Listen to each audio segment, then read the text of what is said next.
ఇలా నువ్వింట్లో ఎవరికీ చెప్పా పెట్టకుండా వచ్చేయటం ఏమైనా బాగుందా? అమ్మ చాలా బాధపడుతోంది. ఏం మాట్లాడవేంటి? నేనక్కడుంటే మీ ఇంట్లో అందరికీ చెడ్డ పేరు వస్తుంది. నా దారి వేరని అప్పుడే చెప్పానుగా. ఓ, ఎవరో ఏదో అన్నారని నువ్విలా బాధపడితే మన లక్ష్యానికి అర్థమే ఉండదు. నీది నాది ఒకటే లక్ష్యం.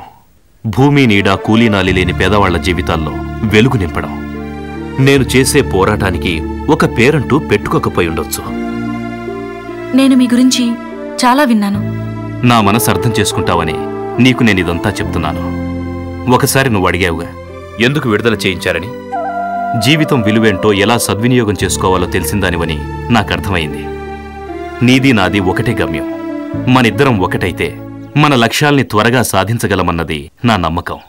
నువ్వనుకున్నది సాధించాలనుకున్నప్పుడు నీకో తోడు తప్పక కావాలి.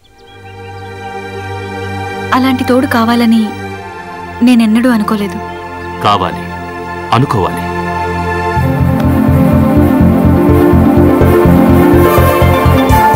నేను చెప్పింది నీకు బాగా అర్థమైందనుకుంటా.